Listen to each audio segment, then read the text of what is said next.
تسلیما کثیرا کثیرا اما بعد۔ میرے محترم بھائیوں اور دوستو، مخلوق بنی ہوئی چیز کو کہتے ہیں، خالق بنانے والا ہے، بنانے والے کو کہتے ہیں۔ اس جہان میں جو جس شکل صورت روپ میں ہے اس کا بنانے والا صرف اللہ ہے۔ اسے کسی نے نہیں بنایا، اس نے سب کچھ بنایا۔ کسی میں نفع، کسی میں نقصان، کوئی نار سے، کوئی نور سے، کوئی روحانی مخلوق، کوئی مادی مخلوق، ہر ایک میں جو شکل ہے، تاثیر ہے، وہ اللہ نے اپنے ارادے سے رکھی۔ جب چاہے اللہ شکل بدل دے، جب چاہے شکل کو باقی رکھے، تاثیر بدل دے، جب چاہے اس کا وجود ہی اٹھا لے۔ یہ دن رات اس کی قدرت کے کرشمے ہیں۔ کوئی چیز اپنی ذات میں حقیقی نہیں، حقیقی ذات صرف اللہ ہے، حقیقت کا وجود صرف اللہ کا ہے، باقی سب اس کے انتخاب ہیں، اس کی بنائی ہوئی شکلیں اور مورتیں اور صورتیں ہیں۔ موسیٰ علیہ السلام کے ہاتھ کی لاٹھی 10 برس سے ہاتھ میں تھی، ایک پل میں سانپ بنایا۔ چیز مادی ہے، لکڑی ہے، اور ہر زمانے میں جنگل کے جنگل موجود ہیں۔ ایک لکڑی پہ اس کی تجلی پڑی اور اسی پل میں وہ سانپ بن گئی۔ تو اس سے اللہ یہ بتانا چاہتا ہے کسی چیز کا کوئی وجود، کوئی شکل ذاتی نہیں اور ہمیشہ کا نہیں، جب چاہے جو کر دے۔ پھر جب وہ سانپ کی شکل بنا اور موسیٰ علیہ السلام اس سے آگے بھاگے اور دوڑے، تو پھر اللہ تعالیٰ نے کہا خذها ولا تخف سنعيدها سيرتها الاولى، پکڑو، واپس اسے لاٹھی بناؤں گا۔ تو جو ہی انگلیوں نے چھوا تو اللہ تعالیٰ نے واپس ہاتھ میں لاٹھی بنا کے پکڑا دیا۔ تو یہ ایک بات سمجھائی کہ خوفناک سے خوفناک شکل کی اللہ تعالیٰ جب چاہے صورت بدل دے، سیرت بدل دے، تاثیر بدل دے، جو چاہے بدل دے۔ تو بل کھانے والا ہے۔ 3 قسمیں سانپ کی ایک لاٹھی میں جمع فرما دیں۔ فَإِذَا هِيَ حَيَّةٌ تَسْعَى، حیہ زہریلا سانپ ہوتا ہے۔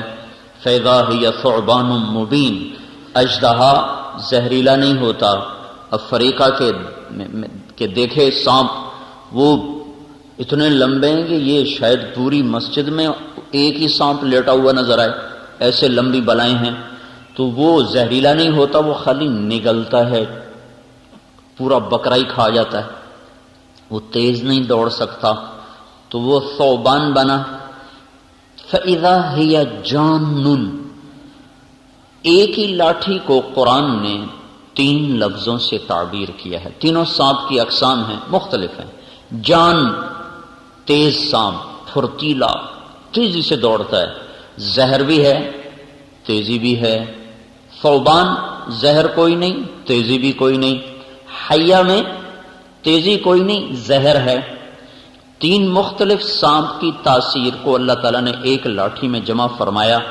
وہ جسم میں ثعبان تھا، زہر میں وہ حیہ تھا، تیز رفتاری میں وہ جان تھا۔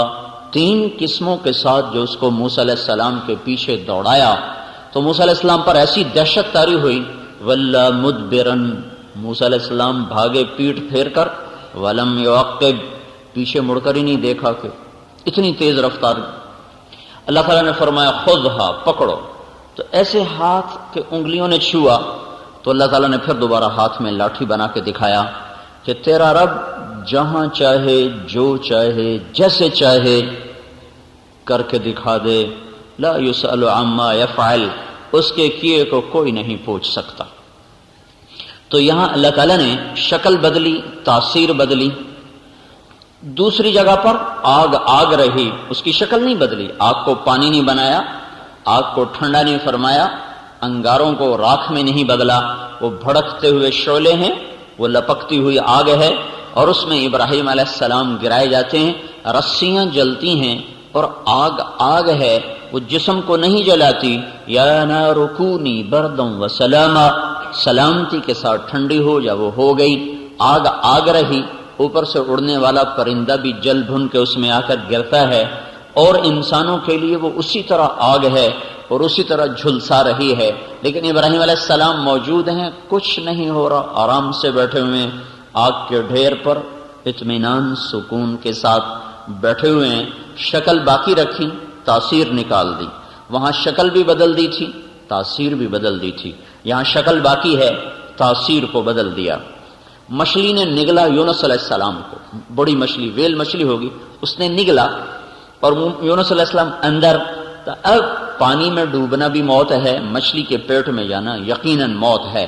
اللہ تعالیٰ نے موت کی شکل کو نہیں بدلا، پانی اسی طرح، مچھلی اسی طرح، پیٹ میں جانے والی ہر چیز بھسم ہو جاتی ہے اور وہ ساری کی ساری ہضم ہو کے ریزہ ریزہ ہو جاتی ہے. لیکن یونس علیہ السلام کے لیے مچھلی کا پیٹ ایک خوبصورت کمرہ بن گیا. مچھلی کو اللہ تعالیٰ نے شفاف کر دیا اور سمندر کے نیچے دنیا کو اللہ تعالیٰ نے روشن کر دیا، کیونکہ چند 100 فٹ کے بعد سورج کی روشنی اندر نہیں جا سکتی، لہذا سمندر گہرے میں ہمیشہ اندھیرا ہی ہوتا ہے. اوپر چاہے سر پہ سورج چمک رہا ہو شفاف، لیکن چند 100 فٹ کے بعد سورج کی روشنی دم توڑ جاتی ہے، وہاں اندھیروں کے سوا کچھ نہیں ہوتا. یونس علیہ السلام کو لے کر مچھلی جب گہرے پانیوں میں اتری تو اللہ تعالیٰ نے ہر طرف روشنی کو پھیلا دیا، اور یونس علیہ السلام مچھلی کے پیٹ میں چاروں طرف نظارہ کرتے ہوئے سفر کر رہے تھے. نظر بھی آ رہا ہے، زندگی بھی برقرار ہے.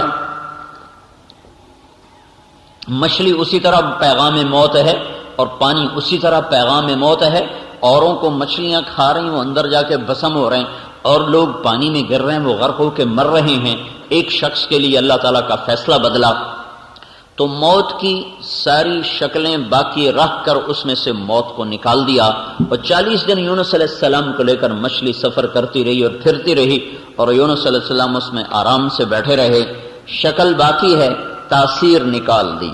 آگ کی شکل باقی ہے، تاثیر نکال دی. لاٹھی کی شکل کو بھی بدل دیا، تاثیر کو بھی بدل دیا. پھر سانپ کی شکل کو بھی بدل دیا، تاثیر کو بھی بدل دیا. بنو اسرائیل رات کو سوئے آرام کے ساتھ، سوتے سوتے اللہ کا امر آیا، کونو قردۃ خاسئین، پڑے پڑے بندر بن جاؤ، بندر بن جاؤ. آنکھ کھلی تو ہر انسان بندر بن چکا تھا. بچے بندر چھوٹے بنے، بڑے بڑے بندر بنے، عورتیں مادہ بندر بنی، نر جو مرد تھے وہ نر بندر بنے، چھوٹے بچے سب ایک پل میں اللہ تعالیٰ نے بندر بنا کے اٹھا دیے. 3 دن میں سب کو ذلیل و خوار کر کے موت دے دی. اللہ تعالیٰ نے انسان کی شکل کوئی مسخ کر کے دکھا دیا، کسی کی کوئی چیز ذاتی نہیں. جب چاہے شکلیں بدلے، جب چاہے صورتیں بدلے، جب چاہے تاثیر بدلے. بنی اسرائیل نے جب وہ دسترخوان کے اترنے کے بعد بھی ایمان لانے سے انکار کیا تو اللہ تعالیٰ نے خنزیر بنا دی. وَجَعَلَ مِنْهُمُ الْقِرَدَةَ وَالْخَنَازِيرَ، بندر بنایا تھا جب مچھلی کھائی تھی، خنزیر بنایا تھا جب عیسیٰ علیہ السلام سے انہوں نے کہا دسترخوان اتارو ہم ایمان لے آئیں گے. ربنا انزل علینا مائدۃ من السماء، اے اللہ دسترخوان اتار. اللہ نے اتارا، پھر بھی انکار کر دیا. کچھ ایمان لائے، کچھ نے انکار کر دیا. جنہوں نے انکار کیا تھا اللہ تعالیٰ نے کھڑے کھڑے ان کو خنزیر بنا دیا. شکل بھی بدل دی، نسل بھی بدل دی، انسانیت سے خنزیر تک پہنچا دیا. یہ کل یوم هو فی شأن، ہر وقت اللہ اپنی قدرت کا ظہور فرماتا رہتا ہے. حضور پاک صلی اللہ تعالی وسلم کی پشت مبارک لگی اود پہاڑ کے ساتھ غار میں. طلحہ رضی اللہ عنہ نے غال میں ڈالا تو آپ زخمی تھے، ایسے دراز ہوئے، جو ہی پشت نے پتھر کو چھوا اور پتھر کو پتہ چلا کہ یہ تو 2 جہان کا سردار ہے، تو فوراً اتنا حصہ جو پشت سے لگا ہوا تھا وہ نرم تکیے میں تبدیل ہو گیا. سارا اود پہاڑ پتھر، سارا اود پہاڑ سخت، جتنا حصہ کمر مبارک سے لگا ہوا تھا وہ حصہ اللہ تعالیٰ نے تکیہ بنا دیا. پتھر کو نرم کیا، دوسری جگہ وہ سخت ہے، یہاں پہنچ کے وہ نرم ہے، جب چاہے جو چاہے کر دے.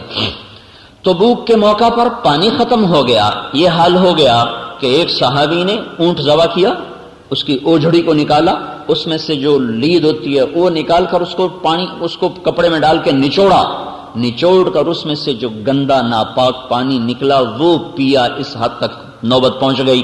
تو عمر رضی اللہ تعالیٰ نے یا رسول اللہ دعا کر دیں، اب تو ہم مرتے ہیں بھوک کی پیاس کی شدت سے۔ تو آپ نے فرمایا کسی کے پاس کوئی پانی ہو تو لاؤ۔ تھوڑا سا پانی لایا گیا، آپ نے 5 انگلیوں کو اس میں ڈالا تو آپ کی انگلیوں کے کناروں سے پانی کے چشمے پھوٹ پڑے۔ تو یہ انگلیوں میں پانی کا کیا تصور ہے؟ تو ایک بحث چلتی ہے کہ مائے زمزم افضل ہے یا مائے جنت افضل، جنت کا پانی افضل ہے یا زمزم کا پانی افضل ہے؟ کچھ لوگ فرماتے ہیں کہ جنت کا پانی افضل ہے کہ اللہ کی تجلیات کا مرکز، کچھ لوگ فرماتے ہیں کہ زمزم کا پانی افضل ہے کہ اللہ کے نبی کو جب معراج پہ لے جایا گیا تو جنت کے پانی سے سینہ مبارک کو نہیں دھویا گیا بلکہ زمزم کے کنویں سے پانی لایا گیا اور اس سے دھویا گیا۔ یہ دونوں کے اپنے اپنے دلائل ہیں۔ بعض علماء نے ایک تیسری رائے دی ہے کہ دنیا کا سب سے افضل پانی وہ ہے جو اللہ کے نبی کی انگلیوں سے نکلا تھا، اس سے افضل پانی دنیا میں کوئی نہیں۔ اب یہاں سے پانی نکلنے کا کیا تصور ہے؟ آپ نے یوں فرمایا 5 انگلیوں سے چشمے پھوٹ پڑے، 30,000 کا لشکر تھا، سب نے اپنے اپنے مشکیزیں بھر لیے، لوٹے بھر لیے، گلاس بھر لیے، اور پانی ہے کہ نکل رہا ہے۔ جو ہی اپنے ہاتھ اٹھایا تو سارا پانی ختم۔ تو میرے بھائیو، ان واقعات سے اللہ ایک ذہن دیتا ہے کہ اس جہان میں وہ ہوتا ہے جو اللہ چاہتا ہے۔ ہر شکل اللہ کے ارادے سے باقی ہے، ہر شکل اللہ کے ارادے سے فنا ہوتی ہے، ہر چیز کا وجود اللہ کے ارادے سے وجود میں آتا ہے اور ہر چیز اللہ کے ارادے سے فنا ہو جاتی ہے۔ پہاڑ کو سختی ملی ہے تو اللہ نے دی ہے، زمین بچھونا بنی ہے تو اللہ نے بنائی ہے، آسمان چھت بنا ہے تو اللہ نے بنایا ہے، اس کو بلندی ملی ہے تو اللہ نے دی ہے، زمین کو پستی ملی ہے تو اللہ نے دی ہے، پہاڑ گڑ گئے ہیں تو اللہ نے گاڑے ہیں، ہوائیں لطیف بن کے چلتی ہیں تو اللہ چلاتا ہے، وہ صبا بنتی ہے تو اللہ بناتا ہے، وہ سرسر بنتی ہے تو اللہ بناتا ہے، وہ نسیم بنتی ہے تو اللہ بناتا ہے، وہ عقیم بنتی ہے تو اللہ بناتا ہے۔ بادلوں میں ہوا بھر کے آئے تو اللہ بھرتا ہے، اور بادل برسنے لگے تو اللہ برساتا ہے، وہ گرجتے ہیں تو وَيُسَبِّحُ الرَّعْدُ بِحَمْدِهِ وَالْمَلَائِكَةُ مِنْ خِيفَتِهِ، اور وہ بجلیوں کو لاتا ہے اور سروں کے اوپر گرجدار آواز کے ساتھ وہ چمکتی بھی ہیں، وہ کڑکتی بھی ہیں، تو وہ بھی میرے اللہ کا اپنا بنایا ہوا نظام ہے۔ کسی چیز میں جو بھی ہمیں نظر آتا ہے آسمان والے کا ہے، چاند ٹھنڈک لے کر آیا اور سورج گرمی لے کر آیا اور تارے جھلملانا لے کر آئے، اور بہار ایک خنک ہوائیں، بہار ایک خوبصورت موسم بن کر آیا، بہار کا موسم ایک خوبصورت موسم بن کر آیا، اور آج کی خزاں وہ ہڈیوں میں سردیاں اترتی ہوئی نظر آئیں، اور فروری میں شگوفے پھوٹتے ہوئے نظر آئے، اور دسمبر میں پتے جھڑتے ہوئے نظر آئے، اور پھلوں میں رس بھرتا چلا گیا، اور کہیں پھل کڑوا بن گیا، کہیں کسیلا بن گیا، کہیں میٹھا بن گیا، کہیں ترش بن گیا، کہیں کاشوں میں رس، کہیں دانوں میں رس، کہیں گودے میں رس، کہیں گٹھلی کے بغیر، کوئی گٹھلی کے بغیر، ایک ایک دانے کے ایک ایک دانہ انار کا کیسے میرا رب بناتا ہے، پھر اسے کیسے پردوں میں لپیٹتا ہے، پھر اسے کس خوبصورت انداز میں پیک کرتا ہے، پھر اس پر کیسی خوبصورت پیکنگ بناتا ہے، پھر اس کو کیسے شاخ کے ساتھ لٹکاتا ہے۔ انار کے درخت کی لکڑی کڑوی ہوتی، بہت کڑوی، پتا بھی کڑوا، لکڑی بھی کڑوی، پانی پھیکا، زمین بے ذائقہ، گوبر ویسے ناپاک، کھاد ویسے ایک کیمیکل چیز۔ یہ کون ہے جو اس دانے کو سرخ کرتا ہے، پھر اس میں رس بھرتا ہے، پھر اس میں چمک پیدا کرتا ہے، پھر اسے شفا کا سبب اور ذریعہ بناتا ہے۔ انار میں ذاتی تو سوجھ بوجھ کوئی نہیں ہے، جمادات ہوں، نباتات ہوں، حیوانات ہوں، نسقیکم من بین فرث ودم لبنا خالصا سائغا للشاربین۔ گائے نے چارہ کھایا، خشک یا تر یا سبز، یا بھوسا خشک یا چارہ سبز، اوپر پانی پیا، اور کچھ ونڈا کھایا، اندر جا کر ایک طرف خون بنا، ناپاک ہے، گوبر بنا، ناپاک ہے، خون سرخ ہے، گوبر پیلا ہے، نسقیکم من بین فرث ودم لبنا خالصا سائغا للشاربین، یہ کون ہے جو خون گوبر کے بیچ میں سے سفید رنگ کا ایک پانی اتارتا ہے جس کو ہم دودھ کا نام دیتے ہیں، تھنوں پہ ہاتھ ڈالو تو ایسے چشموں کی طرح وہ نکلنا شروع ہو جاتا ہے، زندگیوں سے نکل جائے تو انسان بیماریوں کا شکار ہو جائیں، خود بنانا چاہیں تو ایک قطرہ نہ بنا سکیں، اور وہ دینے پر آیا تو ایک بے زبان جانور کے تھنوں سے اتار دیا، پیو، اور اس کے اندر سے عقل کو ختم کر دیا۔ اگر بھینس میں عقل ہوتی تو جتنی طاقت دی ہے ہمیں قریب نہ پھٹکنے دیتی۔ یہ کون ہے جو صبح صبح اٹھنے سے پہلے ہی ہر گھر میں دودھ پہنچا ہوا ہے، ہر گھر میں دودھ کے نالے بہ رہے ہیں۔ دنیا کا تیسرے نمبر کا ملک ہے پاکستان، دودھ میں تیسرے نمبر کا ملک ہے، لیکن جو کہ بدیانتی کا ایک کینسر ہے جو سارے ملک میں پھیلا ہوا ہے، اس لیے وہ ہر چیز برباد ہو گئی۔ تیسرے نمبر پر پروڈکشن ہے دودھ کی ساری دنیا میں پاکستان کی۔ پھر تو میرے بھائیو، یہ اللہ اپنی ان ساری آیات سے، نشانیوں سے ہمیں بتاتا ہے کہ اس کائنات کا حقیقی مالک اللہ ہے، اس کائنات میں اصل شہنشاہی اللہ کی ہے۔ اس کا اس کائنات کے انسانوں کے بارے میں ایک اٹل قانون ہے جو نہیں بدلتا۔ فَلَن تَجِدَ لِسُنَّةِ اللَّهِ تَبْدِيلًا وَلَن تَجِدَ لِسُنَّةِ اللَّهِ تَحْوِيلًا سُنَّةَ اللَّهِ الَّتِي قَدْ خَلَتْ فِي عِبَادِهِ، میرے اللہ کا ایک قانون ہے، ایک طریقہ ہے، ایک سنت ہے جو ہمیشہ سے ہے، آج بھی ہے، آئندہ بھی رہے گا۔ جب لوگ فرمان بردار ہوتے ہیں اللہ زمین آسمان کی گردش ان کے حق میں کر دیتا ہے، جب لوگ نافرمان ہوتے ہیں اللہ تعالیٰ زمین آسمان کے تیور بدل دیتا ہے، اور بلائیں منہ کھول لیتی ہیں، آفات جھپٹ پڑتی ہیں، اور موت حملہ آور ہوتی ہے، اور مصیبتیں حملہ آور ہوتی ہیں، بیماریاں حملہ آور ہوتی ہیں، آپس میں جنگ و جدال کے منظر قائم ہو جاتے ہیں، محبتیں روٹھ جاتی ہیں، نفرتوں کی آگ بھڑکنے لگتی ہے، کبھی قحط پکڑتا ہے، کبھی ظالم بادشاہ آتے ہیں، کبھی بددیانت حکومتیں آتی ہیں، اور کبھی ظلم و ستم کے بازار گرم ہو جاتے ہیں، کبھی آپس کی لڑائیوں سے، کبھی آسمان کی آفتوں سے، کبھی زمین کے زلزلوں سے، کبھی پتھر کی بارش سے، کبھی ہواؤں کے جھونکوں سے، کبھی آسمان کے پانی سے، کبھی زمین کے پانی سے، کبھی فرشتے کی چیخ سے۔ یہ میرے رب کے لشکر ہیں جو ہمارے خلاف استعمال کرتا ہے جب انسان اللہ کے نافرمان ہوتے ہیں۔ اس وقت ساری دنیا کی انسانیت تباہی کے دہانے پر پہنچ چکی ہے، ساری دنیا ایک ایسی کشتی پر سوار ہے جس کے پیندے میں 100 چھید ہو چکے ہیں۔ یہ وہ مسافر ہیں جن کی کشتی کا ایک ایک تختہ ٹوٹ چکا ہے، اور یہ کشتی ڈوبنے پر ہے، اس کے بعد باندھ پھٹ چکے، اس کے پیندے میں سوراخ ہو چکے، اس کے ناخدا بے بس ہو چکے ہیں۔ اس وقت اللہ تعالیٰ اپنی کھلی نشانیوں کے ساتھ اپنے بندوں کو سمجھا بھی رہا ہے، بتا بھی رہا ہے۔ اس دھرتی پر جب نافرمانی انتہا پر چلی جائے، جب زنا کے بازار گرم ہو جائیں، جب سود اور شراب عام ہو جائے، جب ناچ و گانا عام ہو جائے، جب ماں باپ کی نافرمانی گھر گھر میں ڈیرے ڈال لے، جب گانے کی محفلیں گھر گھر میں ہونے لگ جائیں، اور جب سود کی سربا فلک عمارتیں کھڑی ہو جائیں، اور جب علماء کے قدم بادشاہوں کی طرف اٹھنے لگ جائیں، انہیں اللہ کی طرف قدم بڑھنے کے بجائے ان کے قدم بادشاہوں کی طرف اٹھنے لگیں، اور جب تاجر اور مالدار لوگ زکوٰۃ دینے سے منکر ہو جائیں، انکار کر دیں، جب سارا بازار بددیانتی کی بھیڑ چڑھ جائے، جب سارے بازار کا ترازو ٹیڑھا ہو جائے، لیتے ہوئے اور پیمانہ، دیتے ہوئے اور پیمانہ، جب ہر آدمی وعدے سے پھرنے والا بن جائے، اوروں کے پیسے۔ ایک دفعہ آپ مسجد میں تشریف فرما ہیں تو آپ نے ایسے سر پہ ہاتھ مارا، فرمایا ما انزل التشدید۔ جدھر جنازے پڑے جاتے تھے وہاں آپ بیٹھے تھے، صحابہ کا ایک مجمع بیٹھا تھا، آپ نے کہا اوف اوف اوف، کتنا سخت حکم آیا ہے، کتنا سخت حکم آیا ہے، لیکن کسی کو جرأت نہ ہوئی پوچھنے کی کہ کیا حکم آیا ہے۔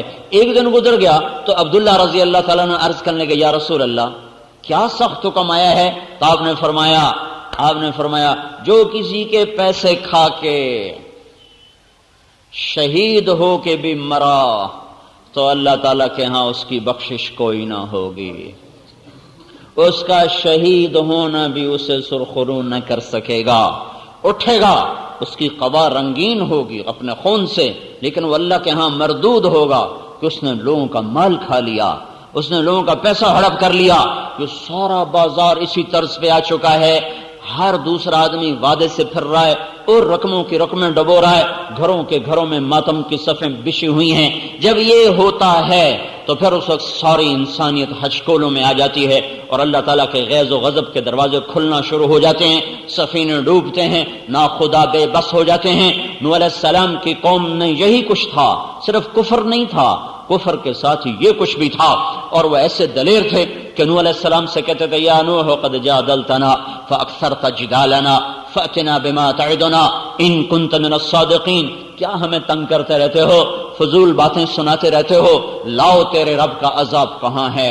کإنما یاتیکم بہ اللہ ان شاء وما انتم بمعجزین، جب آئے گا تو تم دیکھ لو گے، پھر نہ تم کچھ کر سکو گے نہ میں کچھ کر سکوں گا۔ پھر وہ آیا ففتحنا ابواب السماء بماء منہمر وفجرنا الارض عیونا فالتقى الماء على امر قد قدر وحملناه على ذات الواح ودسر تجری باعیننا جزاء لمن کان قد غفر۔ یہ جزا ہے، یہی جزا ہے جو اللہ تعالیٰ کی نافرمانیاں کرتا ہے ان کے ساتھ یہی ہوتا ہے۔ آسمان برسنے لگا، زمین پھٹ پڑی، رواں رواں پانی بن گیا، اور ساری نسل کو اپنی آنکھوں کے سامنے ڈوبتا ہوا دیکھا، نہ چھوٹے بچے نہ بڑے بچے۔ ایک تفسیر جمل ہے، اس میں ایک واقعہ پڑا، 3 آدمی غار میں گھس گئے، اوپر سے پتھر رکھ لیا کہ اندر تو کوئی نہیں آئے گا، اب تو پانی نہیں آئے گا، ہم تو بچ جائیں گے۔ اللہ اوپر پانی چڑھا دیتا تو اندر ہی گھٹ کے مر جاتے، پر میرے اللہ نے کیا کیا، پانی نہیں اندر بھیجا، ان کو پیشاب لگا دیا۔ تینوں کو اتنا زور کا پیشاب آیا، پیشاب کرنے بیٹھے، پیشاب چلتا چلتا چلتا چلتا اتنا بہا کہ انہی سے، ان کے ہی پیشاب سے سارا غار بھر گیا، اور اپنے پیشاب میں ڈوب کے اللہ تعالیٰ نے ان کو موت کے گھاٹ اتار دیا۔ سنت اللہ التی قد خلت فی عبادہ، یہی میرے اللہ کی سنت ہے، یہی میرے اللہ کا طریقہ ہے۔ جب قومیں باغی ہوتی ہیں تو اللہ کے عذاب کے در کھلتے ہیں، سفینے ڈوبتے ہیں، ہم اس کشتی پہ سوار ہیں جس کا پیندہ ٹوٹ چکا ہے۔ یہ پھٹے برابر نہ کیے گئے تو نہ کوئی نیک بچے گا نہ کوئی بد بچے گا، ہر ایک دنیا میں پکڑ میں آئے گا۔ اللہ تعالیٰ نے پہلی قوموں کے واقعات اسی لیے سنائے ہیں۔ ہود علیہ السلام کی قوم نے نعرہ لگایا، من اشد منا قوہ، کوئی ہم سے طاقتور ہے تو ہمیں دکھاؤ، جس سے ہمیں ڈراتے ہو کوئی ہم سے طاقتور ہو تو ہمیں بتاؤ، جس سے ہم ڈریں کوئی نہیں ہم سے زیادہ طاقتور۔ میرے اللہ کا جواب آیا، اولم یروا ان اللہ الذی خلقهم هو اشد منهم قوة وكانوا بآیاتنا یجحدون فارسلنا علیہم ریحا صرصرا فی ایام نحسات لنذیقهم عذاب الخزي فی الحیاة الدنیا والعذاب الآخرة اخزى وهم لا ينصرون۔ وہ کہنے لگے کہاں ہے، کون ہے، کس سے ڈراتے ہو، ہم تو ایٹمی طاقت ہیں، ہمیں کوئی مار سکتا ہے، ہم تو ایٹم بم بنانے والے ہیں، ہم پہ کوئی غالب آ سکتا ہے۔ ہر دور میں انسان پاگل یہی کرتا چلا آیا، جب اس کے ہاتھ میں طاقت آتی ہے وہ کہتا ہے میں ہی خدا ہوں۔ آج ایٹمی طاقتیں جو خدائی کے دعوے کر رہی ہیں، یہ آج کی کہانی نہیں، پرانی کہانی ہے، اور یہ ٹوٹیں گے، یہ بھی کوئی نئی کہانی نہیں ہے، یہ بھی پرانی ہی داستان ہے۔ جیسے ہر زمانے کے فرعونوں کو اللہ نے پکڑا، ان فرعونوں کے پکڑے جانے کا وقت آ چکا ہے۔ جیسے ہر زمانے کی ایٹمی طاقتیں جب وہ اللہ کو انہوں نے للکارا اور اللہ تعالیٰ نے پھر ان کو کھلی آنکھوں سے لوگوں کے سامنے عبرت کا نشان بنایا، یہ آج بھی ہوگا اور ہونے کا وقت آ چکا ہے۔ جب اللہ تعالیٰ کی مہلت کا دروازہ بند ہوتا ہے پھر بساط بس لپٹنا ہوتی ہے، پھر اس کے بعد دیر کوئی نہیں ہوتی، سارے گھر میں سارے کمروں میں تانے بانے مکڑی نے بن دیے، ادھر جالا ادھر جالا ادھر جالا ادھر جالا، صرف یوں ایک جھاڑو اٹھا کر صاف کرنے کی دیر ہے، ایک جھاڑو ادھر پھرے گا ایک ادھر پھرے گا، چھت صاف ہو جائے گی، نہ مکڑیاں رہیں گی نہ جالے رہیں گے۔ دیر اتنی ہے کہ ایک جھاڑو پھیر دیا جائے، وہ جھاڑو پھرنے کا وقت آ چکا ہے۔ یہ بے حیا معاشرہ ہے، اس کے زندہ رہنے کی کوئی آس نہیں ہے۔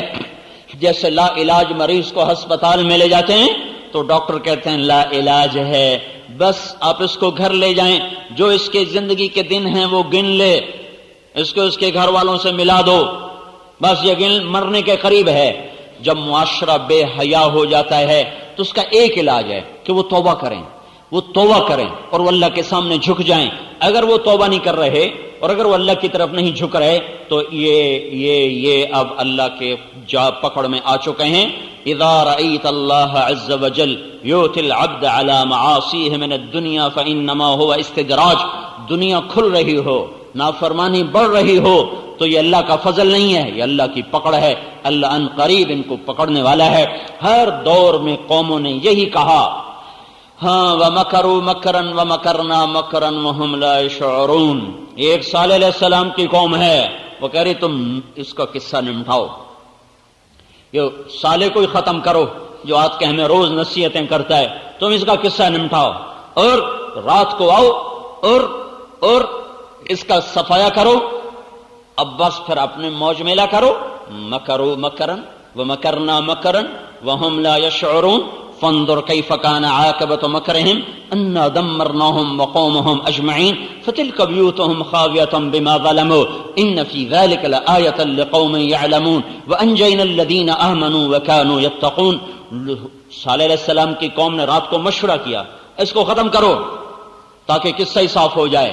ادھر ان کو ختم کرنے کے مشورے ہوئے، ادھر فرشتے نے چیخ ماری اور ان سب کے کلیجے پھٹ گئے۔ تلک بیوتہم خاویہ، دیکھو ان کے گھر ٹوٹے پڑے ہیں۔ جاؤ عبرت کا نشان، لم تسکم من بعدہم الا قلیلا، وہ بستیاں آج بھی ویران ہیں، آج بھی کھنڈر ہیں، اور ان کا ہر کھنڈر بتا رہا ہے نافرمانی کا آخری انجام یہی ہے۔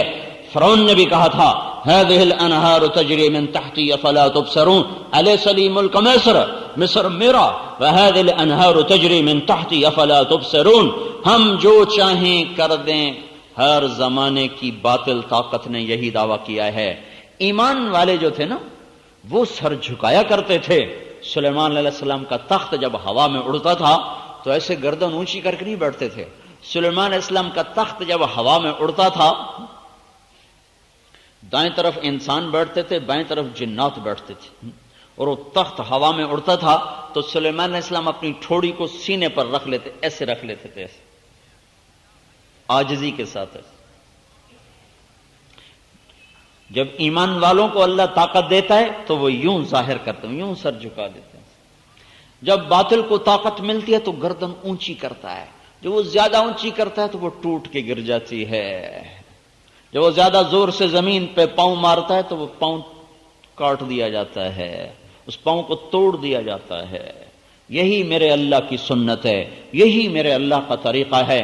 نبی پاک صلی اللہ تعالی علیہ وسلم 20 برس کے مجاہدوں کے بعد مکے میں فاتحانہ داخل ہو رہے ہیں، 20 برس کے دکھ اٹھائے ہیں اور اس گھر سے نکالے گئے، کس خوف سے نکلے، کس دکھ کے ساتھ نکلے۔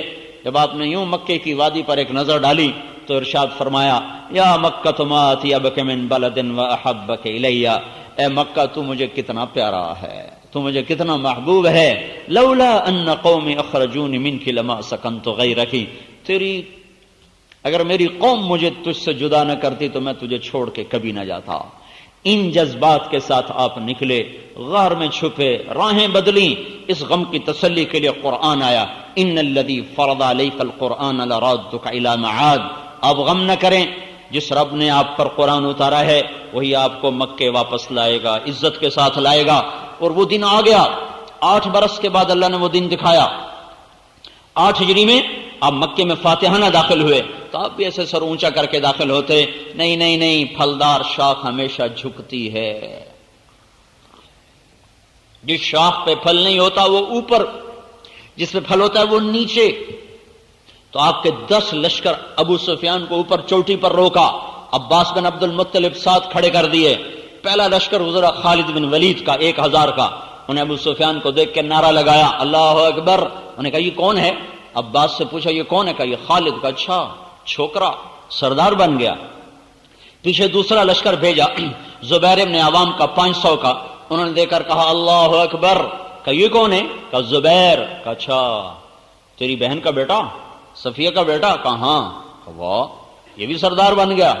تیسرا لشکر ابو ذر غفاری رضی اللہ تعالیٰ عنہ، مکے میں مار کھانے والے اور مر مر کے بچنے والے، 300 کا لشکر، انہیں ابو سفیان کو دیکھ کر کہا اللہ اکبر، کہ یہ کون ہے؟ کہ یہ بنو غفار ہے، کہ مالی والے غفار۔ پھر آپ نے اس کے پیچھے چوتھا لشکر بھیجا تو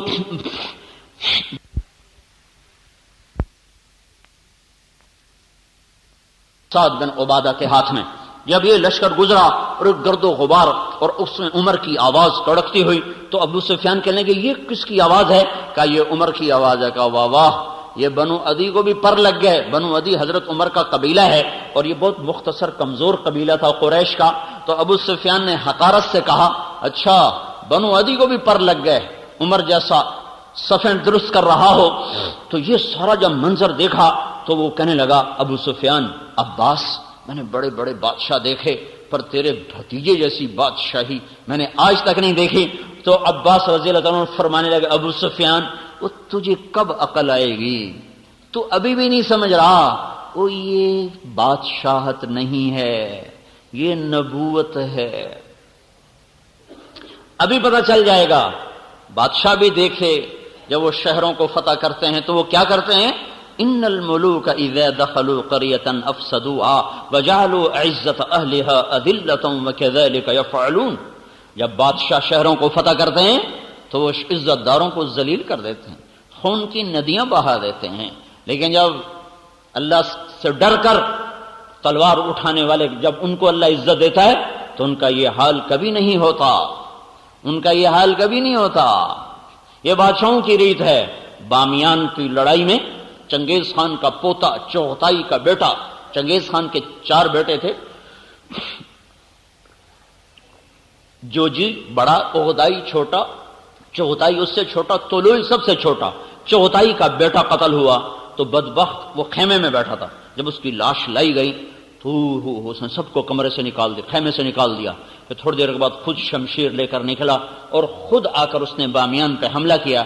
جب فتح ہوا تو ان کی عادت تھی بوڑھوں کو قتل کر دیتے تھے، بوڑھے مرد عورت قتل کر کے، بچوں کو قتل کر کے، جوان مرد لڑکے لڑکیوں کو، مرد عورتوں کو غلام بناتے تھے۔ لیکن جب بامیان فتح ہوا تو اس نے کہا جس کی آنکھ میں روشنی ہے اسے زندہ نہ چھوڑا جائے، آج میرے پوتے کا بدلہ لیا جائے گا۔ انہوں نے کتے اور بلے بھی ذبح کر دی۔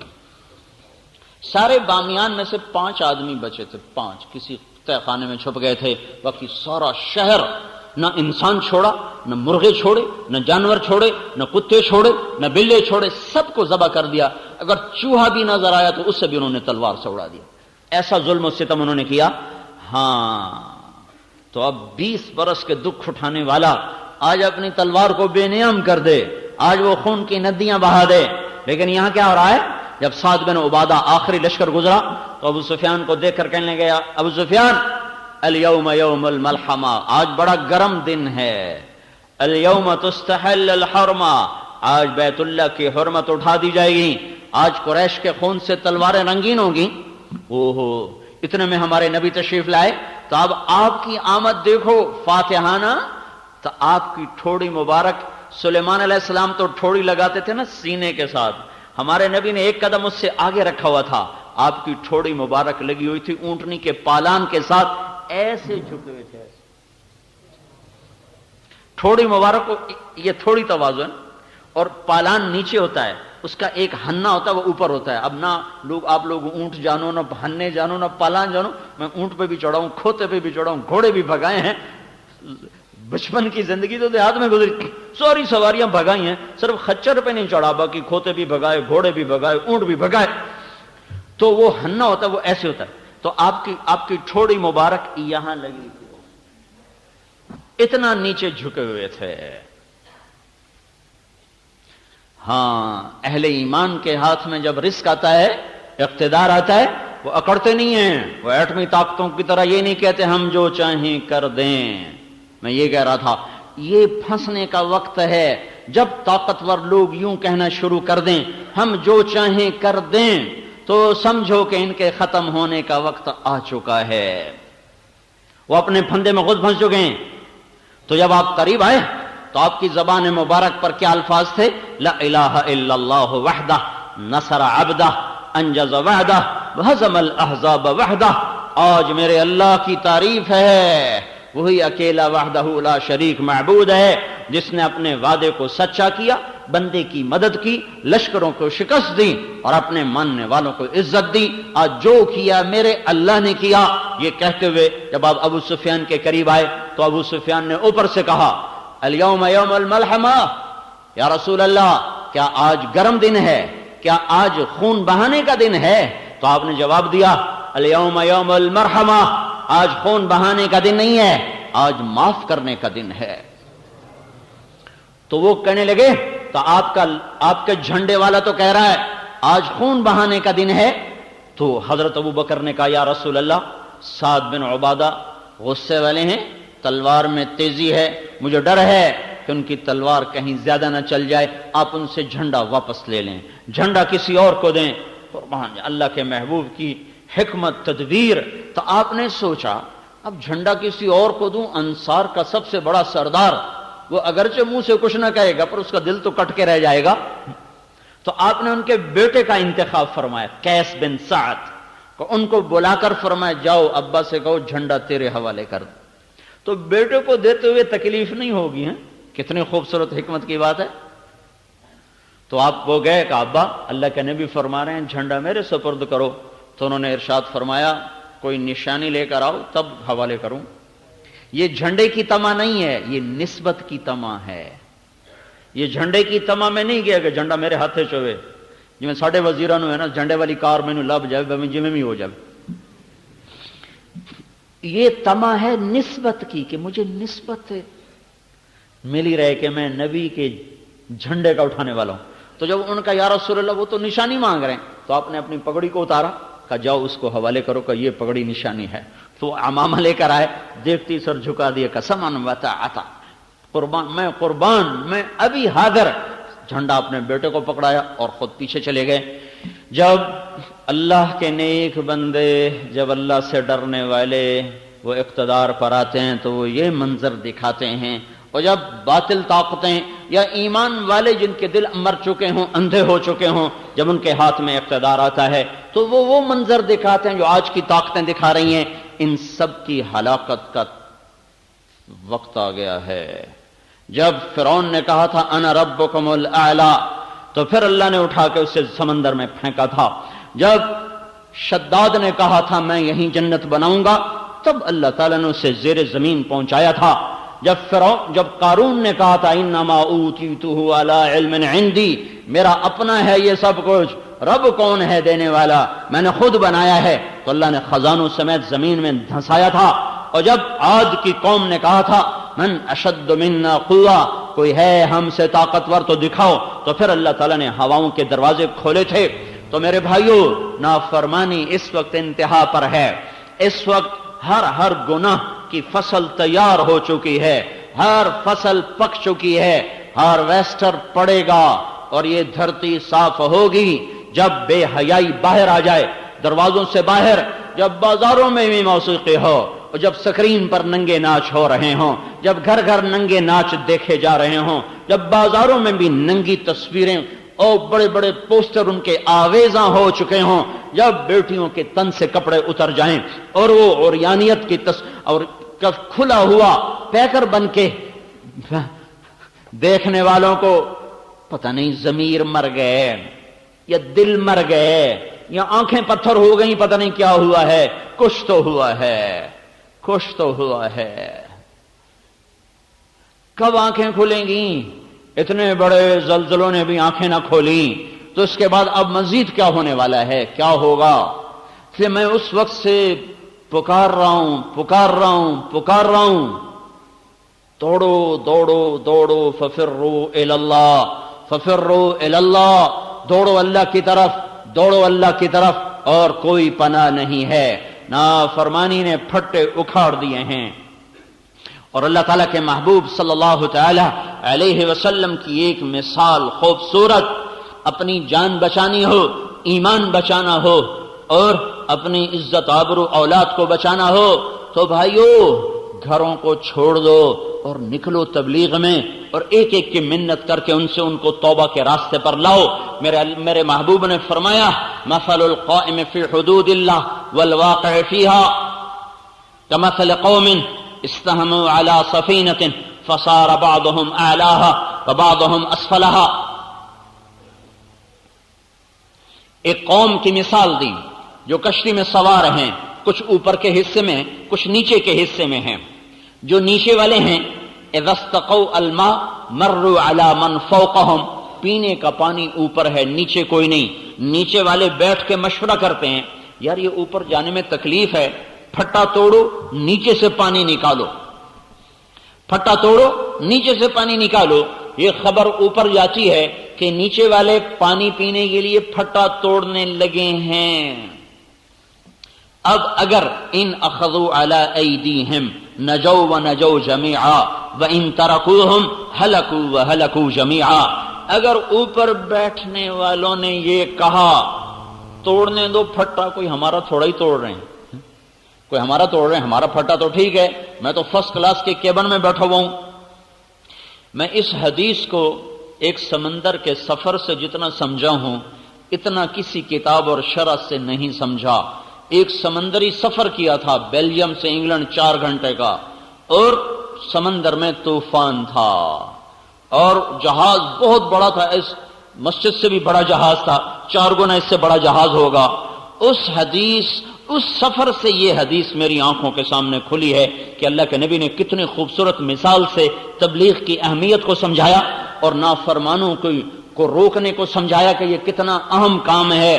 اگر فرما بردار لوگ یہ سمجھتے رہے ہم تو نیک نمازی ہیں، ہمارے گھر میں ٹی وی کوئی نہیں، ہمارے گھر میں VCR کوئی نہیں، ہمارے گھر میں کوئی کسی قسم کی نافرمانی کوئی نہیں، شاید دائیں والا بائیں والا آگے والا پیچھے والا جو کرتا ہے کرنے دو، ہمیں کیا ہے، ہمیں کیا ہے، ہمارا کیا نقصان کرتا ہے. اس نقصان کو سمجھایا جا رہا ہے. اوپر آواز پہنچی، وہ نیچے پھٹا توڑ رہے ہیں، تو اوپر والے کیا کہیں؟ توڑنے دو، کوئی ہمارا توڑ رہے ہیں، ہمارا کیا ہے، میں تو فرسٹ کلاس کے کیبن میں بیٹھا ہوں، میرے لیے تو کھانا بھی آ رہا ہے، چائے بھی آ رہی. اگر ایسا ہو گیا تو تھوڑی دیر کے بعد پتہ چلے گا کہ نیچے والے ڈوب گئے اور فرسٹ کلاس کے ڈوبنے کا وقت آ گیا ہے. اب پانی اسے نگلنا شروع ہو چکا ہے اور کشتی تہ کی طرف جا رہی ہے. اب ویلا کام نہ آئے گا. اب اوپر والے بھی ڈوبیں گے، نیچے والے بھی ڈوبیں گے. اوپر والے نیک لوگوں کی مثال، نیچے والے نافرمان لوگوں کی مثال. اوپر والے لوگ یہ کہیں جو نماز نہیں پڑھتا ہماری کیا، جو شراب پیتا ہے ہمیں کیا، جو زنا کرتا ہے ہمیں کیا، جو سود کھاتا ہے ہمیں کیا، جو جھوٹ بولتا ہے ہمیں کیا، جو ماں باپ کا نافرمان ہے تو میری کوئی سردردی ہے، میرا کوئی ٹھیکہ ہے. اگر یہ ہوتا رہا تو پھر جب زنا کی فصل کٹے گی پاک دامن بھی کٹیں گے، جب سود کی فصل کٹے گی تو حلال کھانے والے بھی کٹیں گے، جب شرابیوں پہ کوڑا برسے گا تو پانی پینے والوں پر بھی برسے گا. پھر مسجد بھی گر گئی، مندر بھی گر گئے، گھر بھی گر گئے. دریا نے نہ نیک چھوڑا نہ بد چھوڑا، زمین نہ نیک چھوڑتی ہے نہ بد چھوڑتی ہے. موت کے بعد اپنی اپنی نیتوں پر فیصلہ ہوگا، وہ موت کے بعد ہے. لیکن زمین کی پکڑ سے بچنے کے لیے اللہ تعالیٰ کے نبی نے خوبصورت مثال دی ہے کہ انہیں روکو، انہیں روکو، انہیں روکو، انہیں روکو، ورنہ ان کی ہلاکت کے ساتھ تم بھی ہلاک ہو جاؤ گے. تو مجھے یہ خیال آتا ہے جس وقت وہ ہمارا جہاز ہچکولے کھا رہا تھا، ہم فرسٹ کلاس سے نیچے تھے، تو اوپر شراب خانہ تھا، اسلام نے اوپر نئی جگہ لی، اوپر شراب خانہ تھا، اس سے نیچے والا کھلا ایسے ہال کمرہ تھا، اس میں ہم بیٹھے ہوئے تھے. اور اتنا اونچا تھا کہ ہمارے نیچے ایک سطح تھی، اس سے نیچے اس کا پیندا تھا جس میں کوئی 30-40 بڑے بڑے 22 ویل کے ٹرالے کھڑے ہوئے تھے، اتنی اونچائی پر تھے. جب پانی کی موج آ کر ایسے تھپڑ مارتی تھی نا تو شیشے کے ساتھ آ کر لہریں ٹکراتی تھی اور پورا جہاز رکوع میں چلا جاتا تھا. ادھر سے موج اٹھتی ادھر کر دیتی، ادھر سے موج اٹھتی ادھر کر دیتی. اس طرح 4 گھنٹے ہمارے لیے 40 سال بن گئے تھے. لگتا تھا جیسے ساحل پر جا کر ہم لگیں گے ہی نہیں. اس وقت میں اگر کوئی آ کر ہمیں کہتا کہ نیچے ایک آدمی پھٹا توڑ رہا ہے تو میری جگہ آپ ہوتے تو آپ کیا کرتے؟ کوئی ہوتا جو یہ کہتا توڑنے دو ہمیں کیا ہے، توڑنے دو ہمیں کیا ہے. پڑے تھے اور الٹی سیدھی حرکتیں کر رہے تھے، فوراً میں نیچے آ گیا. اگر وہاں بھی جا کر کوئی ایک اعلان کر دیتا کہ نیچے ایک آدمی پھٹے توڑ رہا ہے تو پھر شرابیوں کا نشہ بھی ہرن ہو جاتا، پھر وہ بھی بھاگ دو، روکو روکو روکو. پھر کوئی یہ نہ کہتا پہلے خود عمل کر لو پھر اوروں کو تبلیغ کرنا ہے. پھر کوئی یہ نہ کہتا پہلے خود ٹھیک ہو جاؤ پھر اوروں کو تبلیغ کرو. نہ جانے کا بہانہ، نہ جانے کا بہانہ، کام نہیں کرنا، گھر چھوڑنے کو جی نہیں چاہ رہا، پہلے خود تو ٹھیک ہو جائیں پھر اوروں کو تبلیغ کریں. کوئی نہ رکتا، سارے بھاگتے، روکو روکو روکو. میرے بھائیو، چاروں طرف نافرمانی کی آگ ہے اور ہر طرف آگ لگی ہوئی ہے. اگر اس آگ کو نہ بجھایا گیا تو میرا آشیاں بھی جل جائے گا. اگر اس پھٹے کو نہ دوبارہ ٹھیک کیا گیا تو میرا کیبن بھی ڈوب جائے گا. یہ اتنی خوبصورت مثال ہے تبلیغ کی عظمت کو بیان کرنے کے لیے کہ کسی کے لیے گنجائش نہیں. پھر سمندر کی مثال اس لیے دی کہ عرب کے لوگ سمندری سفر سے ڈرتے تھے، انہوں نے پانی دیکھا ہی نہیں تھا، پانی سے وہ گھبراتے تھے. پانی ان کی بہت بڑی کمزوری تھی کہ دیکھتے ڈرتے تھے. سارا صحرا، جنگل، پہاڑ، تو پانی سے گھبراتے تھے. اس لیے سمندری جہاد کا اجر اللہ کے نبی نے دگنا بتایا. زمین پہ جنگ کرنے والوں سے دگنا اجر ہے سمندر میں جہاد کرنے والوں کا. کہ آپ نے دگنا اس لیے بتایا تاکہ اس کی رغبت پیدا ہو اور اس کے لیے کوشش کی جائے. تو سمندر سے ویسے ڈرتے تھے، ادھر آپ نے کشتی کی مثال دی، پھر چشم تصور میں ان کو ڈوبتا دکھایا. تو چونکہ میں نے ایک سمندری سفر کیا اور خوش قسمتی سے ایک طوفان بھی دیکھا، پھر اس حدیث کو بھی پڑھا ہوا ہے، ان دونوں کو جب میں نے آپس میں جوڑا تو میرے اوپر ساری شروحات ایک طرف رہ گئیں اور وہ میرا سفر ایک طرف. کہ میں دیکھتا ہوں کہ اس تبلیغ کے کام کے بغیر حفاظت نہیں ہے، اس تبلیغ کے کام کے بغیر نجات نہیں ہے. جب سفینہ ڈوبے گا سارے ڈوب جائیں گے. ہاں، اللہ کا وعدہ ہے وَأَنْجَيْنَا الَّذِينَ يَنْهَوْنَ عَنِ السُّوءِ، جو اوروں کو برائی سے روکنے کی کوشش کر رہے ہوں گے اللہ ان کی حفاظت فرمائے گا، اللہ ان کو بچائے گا.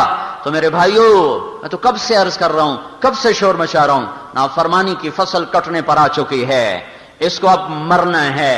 یہ جراثیم اپنی زندگی پوری کر چکے ہیں. جیسے وہ سنڈی ہوتی نا، ہم کپاس، آج کل کپاس لگی ہوئی ہے، تو سنڈی کی ایک عمر ہوتی ہے، وہ آتی ہے فساد مچاتی ہے، پتے کھا جاتی ہے، ٹنڈا کھا جاتی ہے، پودے کو برباد کر دیتی ہے، پر پھر خود وہ ایک کچھ 4 ہفتے کا اس کا سارا سرکل ہوتا ہے، اس کے بعد وہ اپنی موت آپ مر جاتی ہے. ایسے ہی نافرمانی کی ایک عمر ہے، ایک زندگی ہے، وہ پوری ہو چکی ہے، وہ ختم ہونے کا ہے، آخری سانسوں پر ہے. میں شور مچا رہا ہوں، واپس آ جاؤ، واپس آ جاؤ، واپس آ جاؤ. یہ سفینہ ڈوبنے والا ہے، اس کشتی کے بعد باندھ پھٹ چکے ہیں، اس کے پیندوں میں سوراخ ہو چکے ہیں اور موجیں اس کو نگلنے کے لیے تیار ہیں. صرف ایک اشارے کا انتظار ہے، اوپر سے امر آئے گا اور یہ سب زیر و زبر ہوگا. اور یہ سب جب کسی کو پانی بہائے، کسی کو ہوا اڑائے، کسی کو زمین نگل جائے، کسی کو فرشتے کی چیخ آئے، جو بھی ہو یہ کرنا میرے اللہ کا کام ہے. جب دنیا زنا سے بھری اللہ نے اسے صاف کیا، جب دنیا ظلم و ستم سے بھری اللہ نے اسے صاف کیا، جب دنیا لواطت سے بھری اللہ نے اسے صاف کیا، جب دنیا بددیانتی اور خیانت سے بھری اللہ نے اسے صاف کیا. بے حیائی اور بددیانتی 2 معاشروں کو سب سے شدید پکڑائی ہے. شعیب علیہ السلام کی قوم بددیانت تھی، جو ہمارے فیصل آباد کا تاجر کر رہا ہے، جو لاہور، پنڈی، پشاور، ملتان، کراچی کے تاجر کر رہے ہیں کہ پیسہ کمانے کے لیے ہر چیز کو داؤ پہ لگا چکے ہیں. نہ عزت ہے، نہ قول ہے، نہ وعدہ ہے، نہ شریعت ہے، نہ وفا ہے. مال کمانا ہے، جیسے مرضی کماؤ. شعیب علیہ السلام کی قوم کا یہی مذہب تھا. أتأمرك صلاتك أن نترك ما يعبد آباؤنا وأن نفعل في أموالنا ما نشاء إنك لأنت الحليم الرشيد. بڑا آیا نیک پاک بزرگ، چل مسجد میں بیٹھ کے اللہ اللہ کر، ہمارے کاروبار میں مت دخل دے، ہم جو چاہیں مرضی کریں. اپنا مال ہے، ساری دنیا کی منڈیوں پہ قبضہ کیا. اور میرے بھائیو، اللہ کو اپنے بندوں سے بڑا پیار ہے، چاہے کافر ہی کیوں نہ ہو. اپنے ہاتھوں سے جو بنایا ہے، جبھی تو نبی بھیجے، جبھی تو رسول بھیجے، جبھی تو سمجھانے والے بھیجے، جو لوگوں کے چولہے بجھاتا ہے اللہ تعالیٰ کا اس پر غیظ و غضب نازل ہوتا ہے۔ اللہ تعالیٰ نے سود کے خلاف اعلان جنگ کیوں کیا ہے؟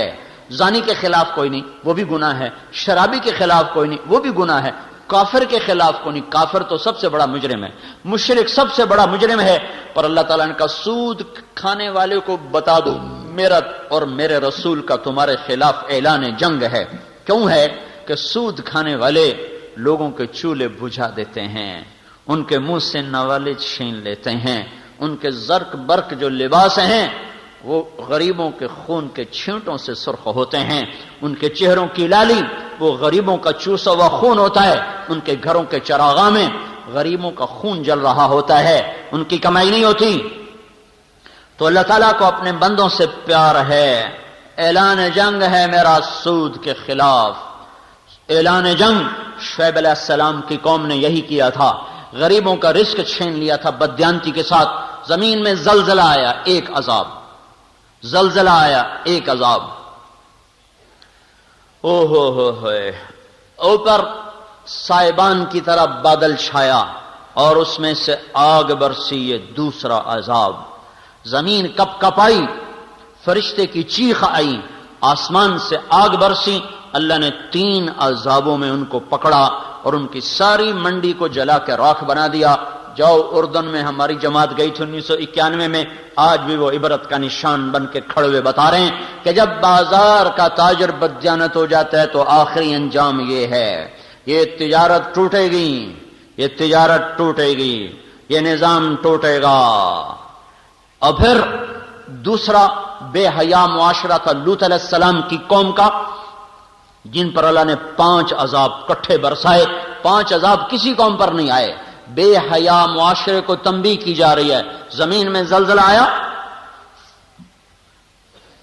چہرے مسخ کر دیے گئے، فطمسنا اعینہم، فرشتے کی چیخ آئی، آسمان سے پتھر برسے، جعلنا عالیہا سافلہا، اوپر کا نیچے، نیچے کا اوپر کر دیا گیا اور پٹخ کے زمین پر مارا اور 70 مربع میل میں پانی نکل آیا۔ 70 مربع میل میں پھیلا ہوا شہر اللہ نے چند منٹوں میں انہیں پتھر مار مار مار کے چہرے پہلے ہی مسخ کیے۔ زلزلہ، فرشتے کی چیخ، اوپر سے پتھر، اوپر کا نیچے، نیچے کا اوپر، اور پھر مستقل ان پر عذاب کی شکل قائم کر دی کہ وہ ڈیڈ سی کہلاتا ہے کہ کوئی چیز وہاں زندہ نہیں رہ سکتی، اتنا گندا پانی ہے بحر مردار کا۔ سب سے زیادہ اس بے حیا معاشرے پر اللہ تعالیٰ نے عذاب کی کوڑے برسائے، 5 قسم کے عذاب آئے۔ تو خیانت اس وقت سارے بازاروں میں ابل ابل رہی ہے، اور بے حیائی کے گٹر ابل ابل ابل کے انہوں نے دیہات کیا، شہر کیا، سب کو اپنی لپیٹ میں لیا ہوا ہے۔ یہ صاف ہوں گے، اس دھرتی کو صاف ہونا ہے۔ خزاں ہمیشہ نہیں رہتی، بہار ضرور آتی ہے، بارشیں کتنی ہی لمبی ہو جائیں موسم ضرور کھلتا ہے، گھٹا کتنی ہی گھنگور کیوں نہ ہو آخر آخر آخر کو جا کر آسمان چمکتا ہے۔ یہ سارا معاشرہ اپنی بے حیائی کی حدوں کو چھو چکا ہے، آگے حد کوئی نہیں ہے۔ اب انہیں غاروں میں جانا ہے، اب انہیں ہلاکتوں میں جانا ہے، اب ان کے لیے ذلت کا لباس آئے گا، اب ان کے لیے عذاب کے کوڑے برسیں گے، اب ان کے لیے غضب کی بجلیاں کڑکیں گی۔ توبہ کرنے والے اور لوگوں کو بچانے والے بچا لیے جائیں گے اور باقیوں پر رندہ پھر جائے گا۔ اگر اللہ زندہ حی قیوم موجود ہے تو یہ ہوگا، اور یہاں اگر کی بات نہیں ہے، اللہ تو ہے ہی، میں اور آپ ہیں اگر مگر، ہم ہیں آنے والے، مٹنے والے، مرنے والے، وہ تو ہے، تو تھا، وہ تو رہے گا، ہمیشہ حی، ہمیشہ قیوم، ہمیشہ ابدی، ہمیشہ سے ازلی، دائم، قائم، حی قیوم، مالک الملک، فعال لما یرید، یفعل ما یشاء، جو چاہے کر دے۔ دھرتی اس کی غلام، آسمان اس کا غلام، ہوائیں اس کے تابع، پانی اس کے نوکر، زمین آسمان کا نظام اس کے امر سے، فرشتے اس کے تابع، کائنات کی ایک ایک چیز اس کے امر کے اشارے کی منتظر ہے۔ جب نافرمانیوں کے گٹر ابلتے ہیں، تو پھر اللہ تعالیٰ اپنے امر کے ساتھ انہیں صاف کرتا ہے. تو میرے بھائیوں، سخت سخت خطرے میں معاشرہ داخل ہو چکا ہے. او بھائیوں، کہاں تک جائے گی میری آواز مجھے نہیں پتا، تم تو سنو، اوروں کو سناؤ، تبلیغ میں پھرو، پھٹے توڑنے والوں کی منت کرو، پھٹے توڑنے والوں کی منت کرو. ایک آدمی نے اگر نماز چھوڑ دی، ساری کالونی کا پھٹا ٹوٹ گیا، سارے شہر کا پھٹا ٹوٹ گیا. 8 بازاروں میں ایک آدمی نے سود پہ کام کر لیا، ایک آدمی نے بددیانتی سے کام کر لیا تو پھٹا ٹوٹ گیا. اور جب 100 میں 100 بددیانت بیٹھے ہوں، 10,000 اکٹھے کرو تو ایک دیانتدار نظر آتا ہے. تو جب اس طرح بددیانتی کا افریت نگل چکا ہو تو اس کشتی کے ڈوبنے کے سارے اسباب مکمل ہو چکے ہیں. اس لیے میرے بھائیوں، میں سارے بھائیوں کی خدمت میں یہ پکار رہا ہوں، عرض کر رہا ہوں کہ توبہ کر کے اللہ کو مناؤ اور اللہ کی راہوں میں پھرو، تبلیغ میں پھرو، تبلیغ میں پھرو، لوگوں کے پیچھے پھرو، ان کی منتیں کرو. یہ اس وقت گھروں میں بیٹھنے کا وقت نہ نیکوں کے لیے ہے، نہ بد کے لیے ہے، نہ تاجر کے لیے ہے. سب سے بڑی عبادت اس وقت لوگوں کے پیچھے پھر کر ان کو تیار کرنا ہے. یہ امت نبیوں والا کام لے کر آئی ہے، یہ امت حضرت محمد صلی اللہ علیہ وسلم کی نائب بن کر آئی ہے. ساری دنیا میں پیغام حق کی آواز لگانا اس امت کے ذمے ہے. ان کا بیٹھ جانا ان کی زندگی کا سب سے بڑا جرم ہے. داؤد علیہ السلام نے ایک دن مقرر کر لیا کہ آج دن میں کسی کو نہیں ملوں گا، بیٹھ کے اللہ اللہ کروں گا. دروازے بند کر لیے، دیواریں اونچی کر دیں اور اندر بیٹھ کے اپنا ذکر میں شروع ہو گئے. اللہ نے 2 فرشتے انسانی شکل میں اوپر سے اندر اتار دیے. داؤد علیہ السلام پریشان، ففزع منہم، یہ کہاں سے آ گئے؟ تالا بند، دروازہ بند، دیواریں اونچی، سیڑھی کوئی نہیں، یہ اندر آئے کیسے؟ کلا تخف خصمان بغا بعضنا علی بعض، آپ ڈرے نہیں، ہمارا جھگڑا ہو گیا ہے، اب ہمارا جھگڑا طے کر دیں، فیصلہ کر دیں. کا کیا ہے؟ کہ یہ میرا بھائی ہے، لہو 99 نعجہ اور میں ولی نعجۃ واحدہ، اس کی 99 بھیڑیں، میری ایک بھیڑ. فقال اکفلنیھا وعزنی فی الخطاب، کہتا تیری ہے کہ بھی میں ہی لے لینی ہے، تو چھاڑ دیتے میں نے دے دے. تو آپ ذرا فیصلہ کریں ہم میں جھوٹا کون ہے سچا کون ہے. یہ فیصلہ تو ایک بچہ بھی کر سکتا ہے. بھائی تو ظالم ہے. داؤد علیہ السلام کے پاس یہ فیصلہ بھجوایا کیوں گیا کہ داؤد تو دروازے بند کر کے بیٹھنے نہیں آیا. اگر تجھے خلوت کا شوق ہے نا تو رات کو اٹھ جا، اگر تجھے ذکر کا شوق ہے تو رات کو اٹھ جا، دن میرے بندوں کے لیے ہے. تو گوشہ نشینی کے لیے نہیں آیا، تو نبی ہے اور نبی کا کام گوشہ نشینی نہیں ہے. بے شک خلوت بڑی ضروری ہے، اللہ کے ساتھ تنہائی میں باتیں کرنا بہت ضروری ہیں، پر اللہ نے اپنے نبی سے کہہ دیا وہ رات کو کیا کر، دن میں نہ کیا کر. کیونکہ ان لک فی النہار سبحا طویلا، تجھے دن میں کام ہے بڑا لمبا چوڑا، تو کیا کر، اٹھ قم اللیل الا قلیلا نصفہ او انقص منہ او زد علیہ ورتل القرآن ترتیلا ومن اللیل فاسجد لہ وسبح لیلا طویلا ومن اللیل فتہجد بہ نافلۃ لک عسى ان یبعثک ربک مقاما محمودا. اللہ کے تعلق کے لیے خلوت ضروری ہے، اللہ سے دل لگانے کے لیے تنہائی ضروری ہے. پر اللہ نے تفریق کر دی کہ تم امت محمد ہو، تم کو دن میں بڑا لمبا کام کرنا ہے. کہنا تو یہ ہے، اس کو تشبیہ دی ہے تیرنے کے ساتھ. تیرنے کے ساتھ تشبیہ دینے میں اس کی عظمت، اہمیت اور تسلسل کی طرف اشارہ ہے. پیدل چلنے والا رک جائے تو اس کو کوئی نقصان نہیں، گاڑی میں جانے والا بریک لگا لے تو اسے کوئی نقصان نہیں. اسے جلدی پہنچنا تھا، آدھا گھنٹہ دیر سے پہنچے گا. اس نے ایک گاڑی چھوڑ دی، دوسری پکڑ لی، صبح کی بجائے شام کو پہنچ گیا. لیکن جب کوئی آدمی پانی میں اتر جاتا ہے تو اب وہ نہ رک سکتا ہے، نہ وہ آرام کر سکتا ہے، نہ وہ اپنے تیرنے کو موقوف کر سکتا ہے. جب تک کنارے پر ہاتھ نہ لگیں یا طے تک پاؤں نہ پہنچیں، اس وقت تک اسے تیرنا ہے اور تیرنا ہی ہے. اگر وہ سست ہوا تو پانی بہا کے لے جائے گا، اگر وہ رک گیا تو پانی کی موجوں کی نظر ہو جائے گا، اگر وہ ٹھہر گیا تو تہ اس کی قبر بن جائے گی. لہذا اسے ہر حال میں تیرنا ہے. اے میرے محبوب، تیرے ذمے نبوت کا کام، تیرے ذمے تبلیغ کا کام، تیرے ذمے دعوت کا کام لگا ہے. تیرے لیے اب آرام کوئی نہیں ہے، تو چل اور چل اور چل اس مانجھی کی طرح جسے جب تک کنارہ نہ نظر آئے اور جب تک اس کی کشتی کنارے پر لنگر انداز نہ ہو، اس کا ہاتھ چپو کو چلاتا رہتا ہے، وہ اور پتوار ساتھی بن جاتے ہیں۔ جب تک کشتی کنارے نہ لگے اس کا ہاتھ اور پتوار حرکت میں رہتے ہیں، یہاں تک کہ کشتی لنگر انداز ہوتی ہے، تب جا کر منزل آتی ہے۔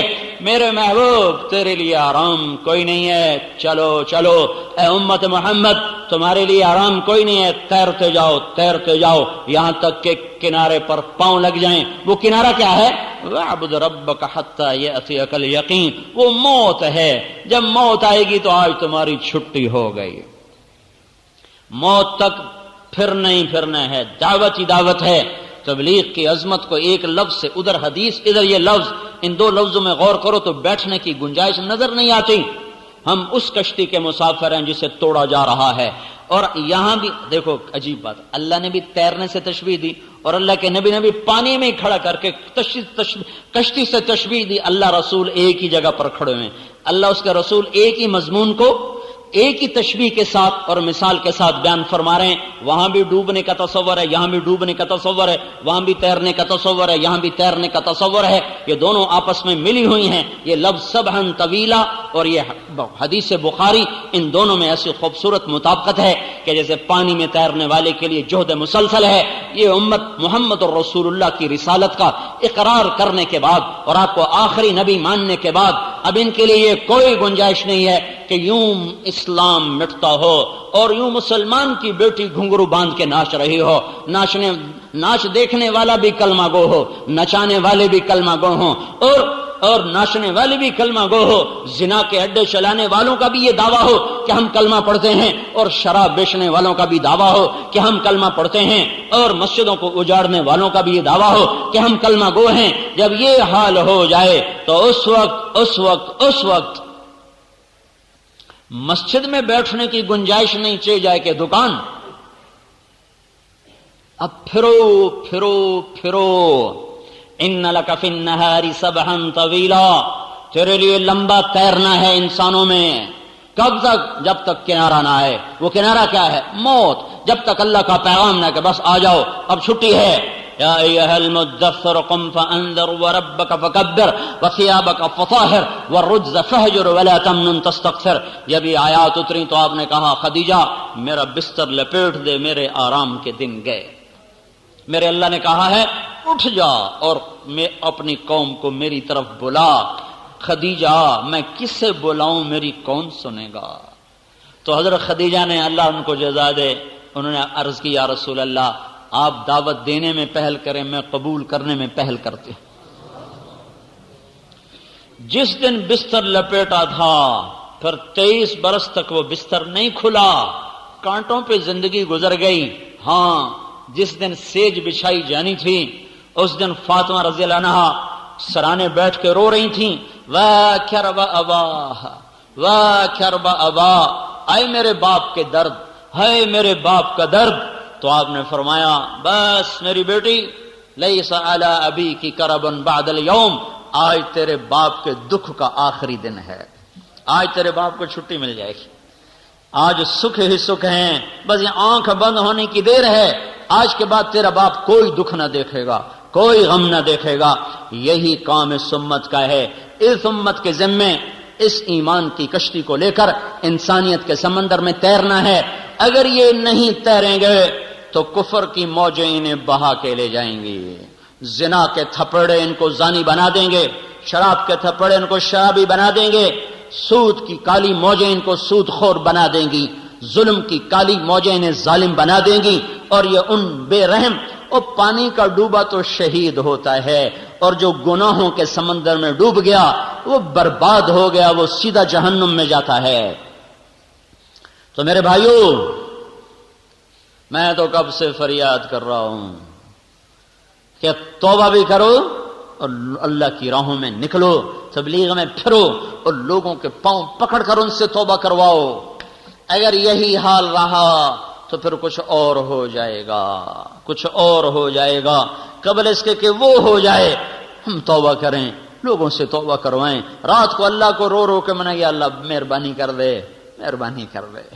صدیاں ہی ہو گئیں، صبح آ ہی نہیں رہی. پر کوئی صبح کو طالب نظر آئے تو صبح بھی آئے. کب سورج نکلے گا؟ کوئی آنکھ تو ہوتی جو مشرق کی طرف اٹھ اٹھ کے دیکھتی. کب بہار آئے گی؟ کوئی تو ہوتا جو آنسوؤں کا پانی زمین کو پلاتا، اس زمین میں بہار آتی. لیکن جب سونا ہی سونا ہو، بیدار ہونے والی آنکھیں کوئی نہ ہو، تو خزاں کب چھٹے گی پھر؟ تو قبل اس کے کہ کوئی اور تھپڑ لگ جائے، کوئی اور نقشہ قائم ہو جائے، بھائیو نکلو نکلو اور نکلو، اور لوگوں کو نکالو اللہ کی راہوں میں. توبہ کرو، مسجدیں بھرو، دکانوں کو، گھروں کو نافرمانی کی چیزوں سے پاک کرو. جو توبہ کریں گے اللہ انہیں چمکائے گا، بچائے گا. اور جو اسی غفلت میں رہ گئے، پتہ نہیں آنے والے کل میں کیا ہوگا. ان ربک فعال لما یرید، وہ جو چاہتا ہے کر دیتا ہے. ہم تو عاجز اور بے بس ہیں، ہمارے ہاتھ میں تو کچھ بھی نہیں. تو تم تو توبہ کر کے اٹھو یہاں سے. کرتے ہو نا؟ ایک دفعہ کہہ دو یا اللہ میری توبہ، ایک دفعہ اور کہہ دو یا اللہ میری توبہ، ایک دفعہ اور کہہ دو یا اللہ میری توبہ. زمین و آسمان میں اپنی تدبیر کو، تقدیر کو، ارادوں کو نافذ کرنے والے اللہ، اے بحر و بر پر بغیر مشاورت کے، بغیر شرکت کے حکومت کرنے والے اللہ، اپنے فیصلوں کو نافذ کرنے والے، اپنے فیصلوں کو پورا کرنے والے، ساری کائنات کے یا اللہ تن تنہا مالک وحدہ لا شریک اللہ. ہم تیری صفات کو نہ بیان کر سکتے ہیں، نہ تصور میں لا سکتے ہیں، نہ احاطہ کر سکتے ہیں. تیرے محبوب نے بھی تیری تعریف میں عرض کیا تھا لا نحصی ثناء علیک. اے مولا ہم تیری تعریف کا احاطہ نہیں کر سکتے. انت کما اثنیت علی نفسک، تو جیسا ہے جیسے تو نے اپنی ثنا کو بیان کیا ہے، ہم ویسے ہی ان تمام جملہ صفات و ثنا کے ساتھ ہم تجھ پر ایمان لائے. یا اللہ ہم تیرے کمزور حقیر فقیر بندے ہیں، تو شہنشاہ اعظم ہے. ہم میرے مولا مجبور ہیں، تو میرے مولا مختار ہے، جابر ہے. ہم ضرورتوں کے غلام ہیں، تو ہر ضرورت سے پاک ہے. ہم زمان و مکان کے پابند ہیں، تو زمان و مکان سے پاک ہے میرے مولا.